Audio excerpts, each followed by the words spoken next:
This is Daily Blast Live. We're talking about what you're talking about. Real, honest, entertaining, live. DBL starts right now. 3, 2. Thank you, David. Welcome to DBL. It's Thursday, August 19th. I'm Tori here with my good friends Al and Brandon, looking sharp. Thank you. You guys are great today. Thank you. Let's get started. Now, we've all seen the videos of just how crazy some airplane passengers can get, right? With people starting fights over masks. They're getting duct taped to seats for allegedly assaulting flight crews. They're even starting all-out brawls on planes. It's so bad, the FAA just reached $1 million in fines issued to unruly passengers. And a few of these caught our eye. You ready for this? Here's one fine for $45,000 issued against a passenger for allegedly throwing things like luggage at other passengers. He also reportedly grabbed a flight attendant by the ankles and put his head up her skirt. Here's another one. 42 grand. I think you should take a pause after that. Let people... And before we do that, Richmond, Virginia, which is my birthplace, I can guarantee y'all we were not raised like that. I want to put that disclaimer out there. That's a good disclaimer there. This one is for $42,000. It was for failing to comply with wearing a face mask, making non-consensual physical contact with passengers, throwing things, and then making stabbing gestures, and then snorting what appeared to be cocaine from a plastic bag. Do we have to say allegedly after that? I don't know. The whole thing. What happened? We used to dress up to go on planes. Yeah. People used to get ready to go on an airplane. It was a treat. It was formal. Right. It was important. And now it's coked out. Yeah. What's going on? We did our coke before we left the house. That's right. That's right. It's a weird thing, Brandon, and I just think I think this is a little bit of COVID, but I think this is also the fact that people didn't know that there was going to be a real fine for this. And what I would do, because the only problem I have with that video is that the 45,000 was in 12-point font, black and white. I would make a TikTok, I would show the video, and I would just have the CEO of United Airlines, and then just have that 45K and just have him like smoking a cigar. Also like put it in bold italics. Bold Bold italics as italics. well, to let you know you're going to come out of pocket Amen. if you act up. But people are saying, oh, maybe we should stop the alcohol. No, there are some grown folk like me and Tori and others who can handle our alcohol and still be on the plane. I don't get, like, what are you getting out of this? This is angry. why You're just we should angry. shame them more. So you remember how Snoop Dogg and Kevin Hart did the color commentary for the Olympics and all. We should make this into a thing now to where we talk about grown-ups. Hey, look at your behavior. Look how much of a doofus you look like. And I think that level of shaming get maybe famous doing that, and then they'll be MC in a nightclub when you go there. And I just want the audience to know that Brandon just talked about possibly shaming somebody that's doing cocaine on an airplane. After sticking their head up somebody's skirt. He's like, we need to embarrass this guy.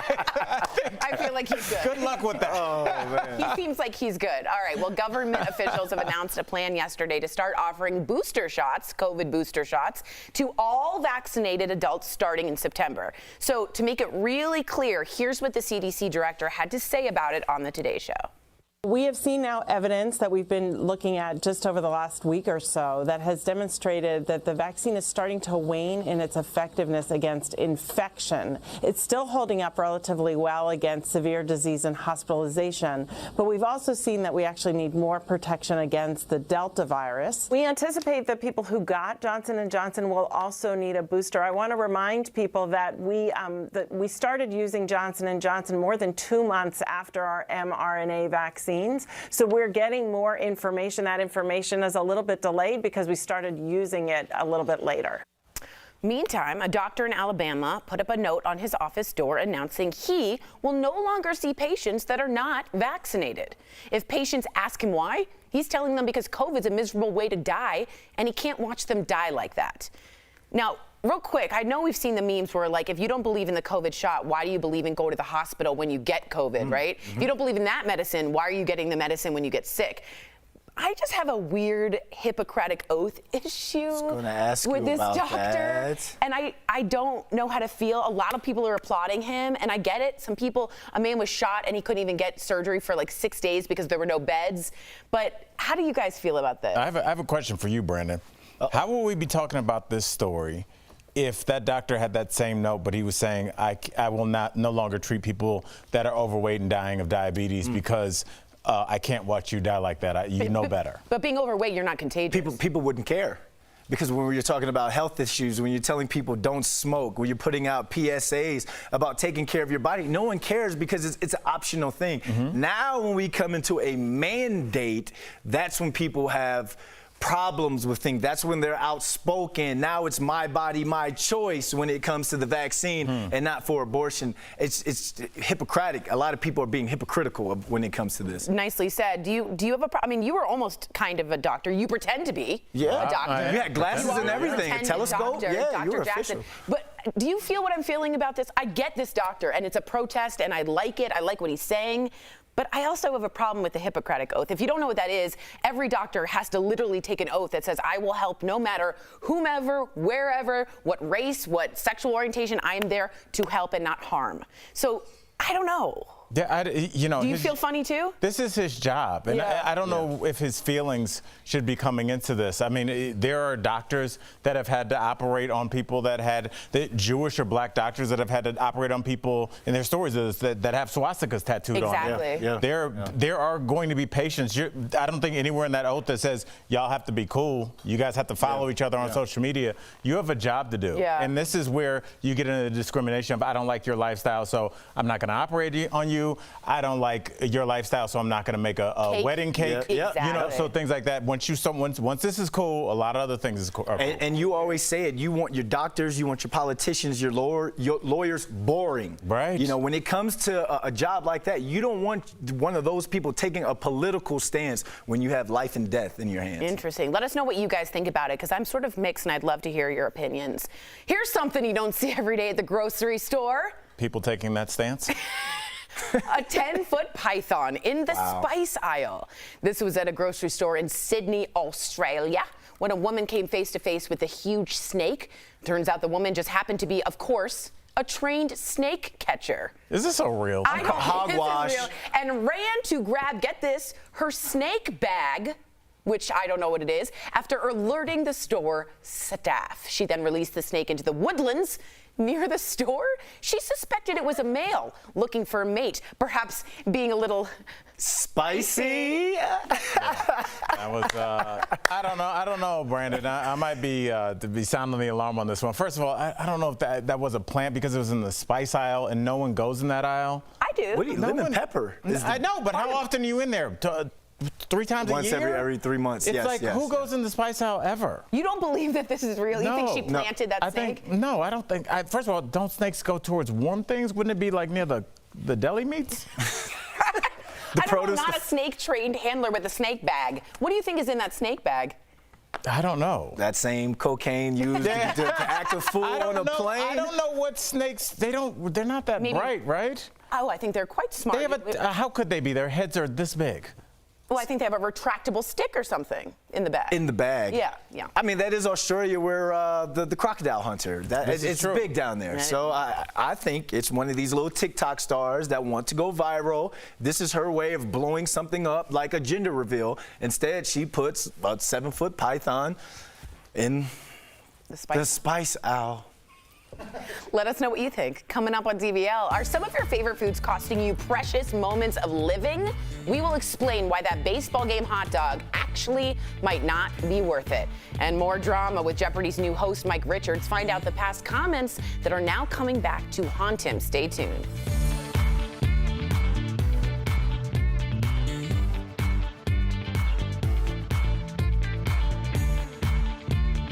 Closed captioning provided by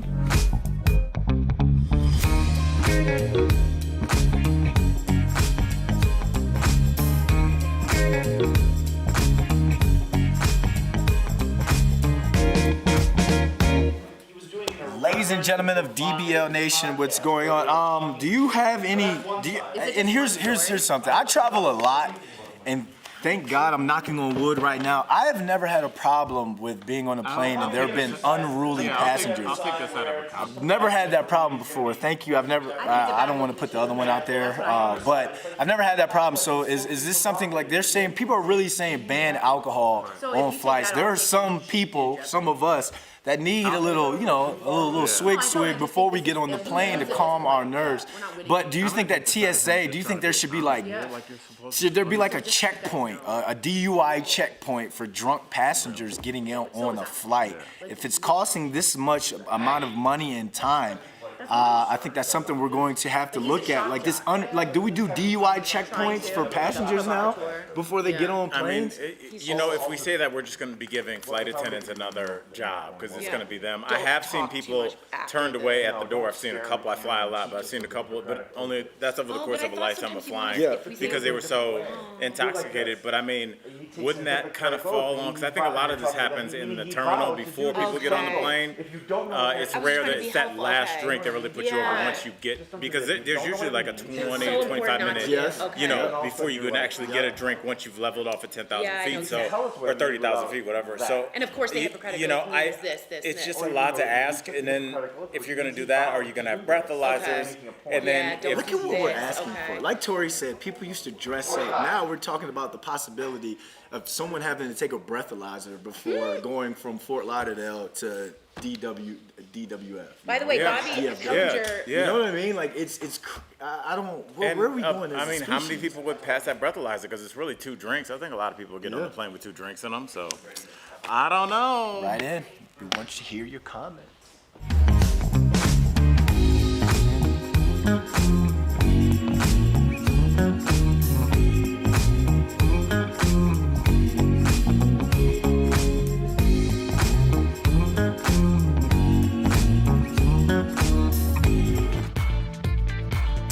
Welcome back to DBL. Now, the new host of Jeopardy is apologizing yet again. This time, Mike Richards is saying sorry for comments that may have resurfaced, from his podcast called The Random Show that ran from 2013 to 2014.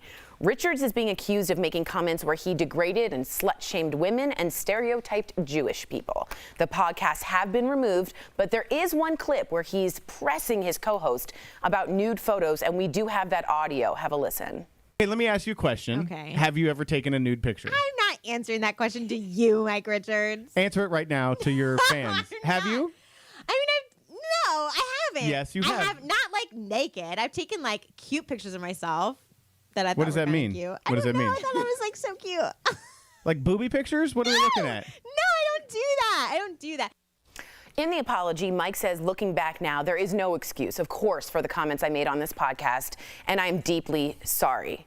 Again, just to reveal, I worked with Mike Richards. I know Mike Richards personally. I want to let everybody know that. Do you think this is like horrible? Does he even need to apologize? What do you guys think? No, I'm looking at it, and everyone, why is everyone just, like, he said boobies, guys. Like, he said boobies. That within itself is like censored. It's PG-13 right? in a Like sense. he pressured her to continue talking about. She was clearly uncomfortable. Okay, so I understand that, and I look at podcasts as kind of like the artist or the celebrity's way of being a little bit more unfiltered in that sense. So I'm looking at this as like politics. I watch a lot of House of Cards.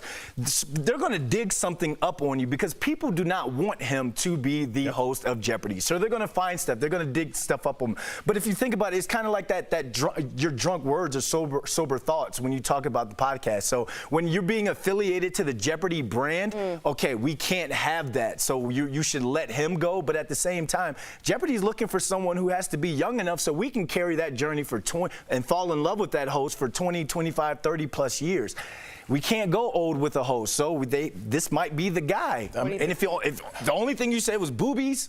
No, it was the pressure. It was uncomfortable. I don't know if it was uncomfortable. That's the She kind was of. uncomfortable. It seemed like a joking podcast. No, you heard her. As a woman, she wanted to end that conversation. I'm just telling you clearly. She said, Mike Richards, I don't want to talk to you about this. She said it out loud laughing, but that's what a woman feels when she's done with this conversation, in my opinion. But what about the context? What if those two are still best friends to this day? And so buddies. it could just be two buddies going back and forth on the podcast. And I just no, you're fine. Look, man, we're talking about this podcast resurfaced like it's a submarine off the coast of Russia or something. Somebody went and found this because they don't like him. Okay, so let's be honest about what this is.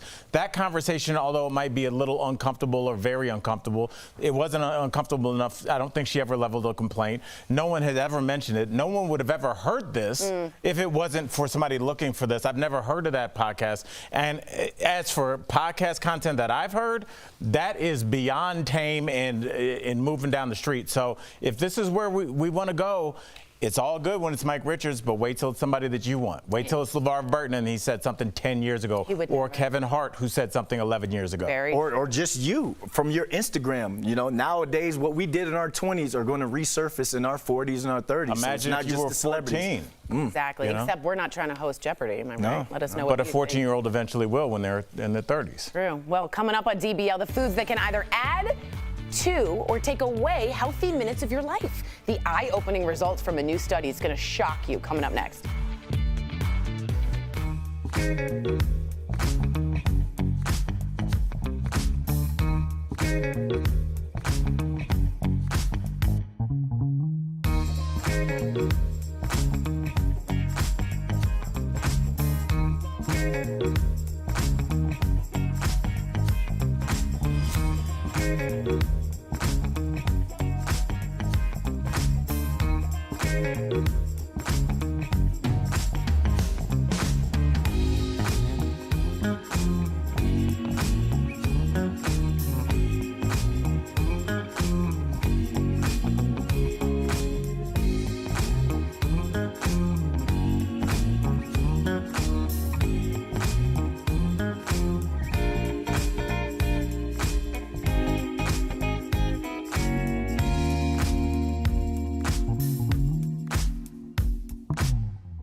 Welcome back to DBL. You guys hungry? Yes, we are. Let's all talk about food.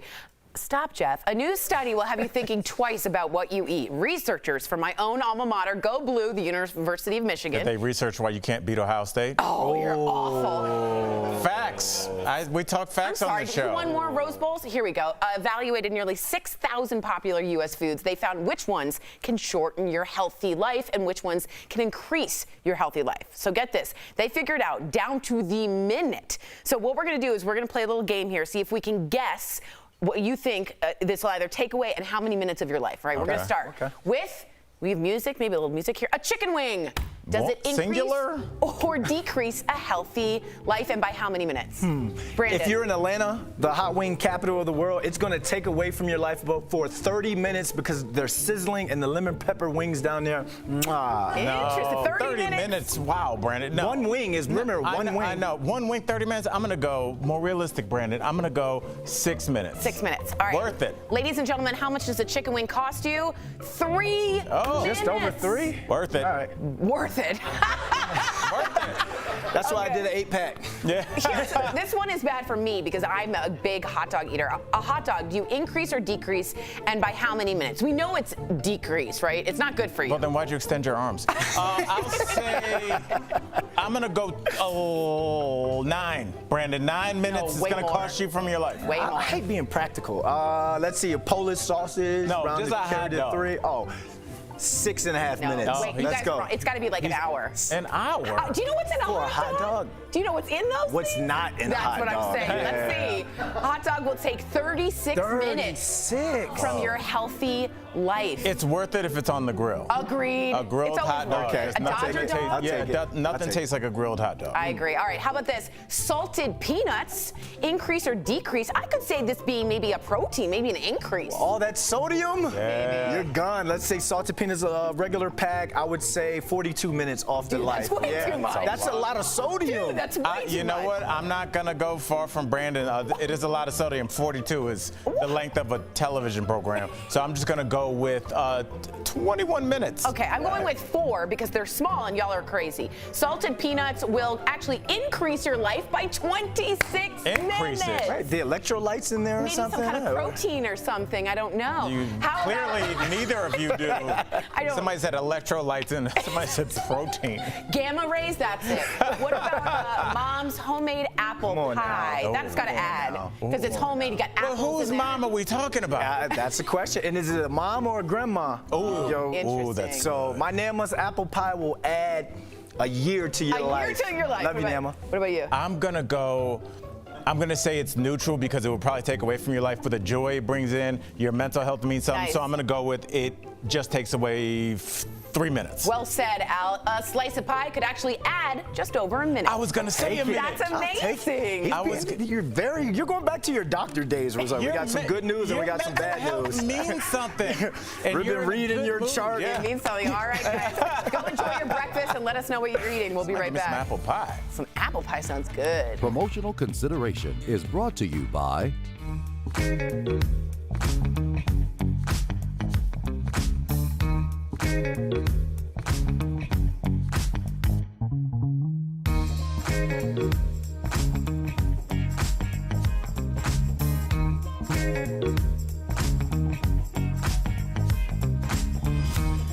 Over the weekend, the Taliban seized control of Afghanistan as American and international forces left the country. The takeover happened much quicker than military analysts expected, prompting former President Donald Trump and President Joe Biden to blame each other for the need for a chaotic withdrawal of American troops. When I came into office, I inherited a deal that President Trump negotiated with the Taliban. Under his agreement, U.S. forces would be out of Afghanistan by May 1, 2021, just a little over 3 months after I took office. So let's verify. Was the withdrawal of American forces from Afghanistan originally negotiated by the Trump administration? Our sources are the U.S. State Department, the White House, and the Congressional Research Service. Through each of their presidencies, Presidents Obama, Trump, and Biden have all discussed the need to withdraw troops from Afghanistan. During his administration, Trump repeatedly said it was time to completely withdraw. In February 2020, Secretary of State Mike Pompeo met with Taliban leaders in Qatar and signed a peace agreement in exchange for a withdrawal of U.S. forces in May of 2021. If the Taliban and the Afghan government live up to their commitments, and they may or they may not, but I think we have a lot of reason why they will. I think they will. That means that the longest war in American history by far, it's not even close, will be over. So it's true. The withdrawal of American forces was originally negotiated by the Trump administration. President Biden took over the implementation of the withdrawal, promising to complete the pullout by September 11th. With your Verify, I'm Brandon Lewis. Want something verified? Email us or send us a text. For more Verify stories and to sign up for our newsletter, go to verifythis.com.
Welcome back to DBL. It's time for some sweet, sweet deals. Earlier, Steph showed me some amazing products at even better prices. Here's this week's DBL Deal Blast, presented by MorningSave.com. All right, what do you have for us today, Stephanie? First up, it is the 2-pack Villonovum gel fiber pillows. Oh, wow. With a no-shift construction, sweet dreams are ahead with these pillows, and they're machine washable. Oh. So normally, it's as much as $99 for the set. But we've got them for only $29, saving up to 71%. Now, Tori, do you ever find yourself wanting the latest gadgets, but you don't want the expensive price tag that comes with it? That's me. This is the deal for you. It's the Remarkable Goods Chronomax smartwatch. I love this. The all-in-one smartwatch is the perfect gadget. So you get app notifications, alerts to your calls, texts, and social media notifications. And my personal favorites are music control and checking the weather. So normally it's as much as $220, but we've got them now for only $39, saving up to 82%. Okay, the next item. This is the absolute must when you're out and about on the go.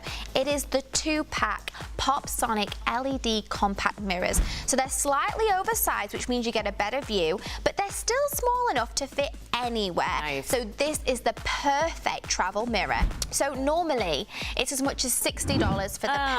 Okay, I don't love. But we've got them for only $15, saving 75%. Okay, and lastly, it's the Sacred Life 4-piece 100% essential oil blends on roll set. So normally it's as much as $40. Now it's only $15. I forgive. This is good. So it's saving up to 63%. All right, guys, head on over to morningsave.com to snag all these amazing deals at the lowest prices. You can even visit morningsave.com right on your smartphone. Steph, as always, Price Wizard, thank you so much. All right, so we got some good comments. Stephen Hill writes us in. Chicago is the best lemon pepper wangs, not Atlanta. No, you're known for your pies. I was you're in known Chicago for your this pies. weekend. I don't know Chicago. Y'all, they are the meat capital, but I don't know about those wings. He did say wangs. He did say wangs, so we appreciate that. Also, Al, I have some information. The University of Michigan, go blue, leads all time in football series against Ohio State. Yeah. 58 wins. If you go back to when they didn't have face masks on the helmets, yeah. Ties. The We're leather talking necks. about in real time, in real life, in Technicolor. We're winning. Football is a long tradition, and I'm proud of our Who was on your team last year? David Smith. Who's the head coach? Garfield. Oh man, I'm such a bad U of M. I'm so sorry. DBL, we're new every day. We'll see you same time, same place tomorrow. Bye guys. Garfield. Could have been. It could have been.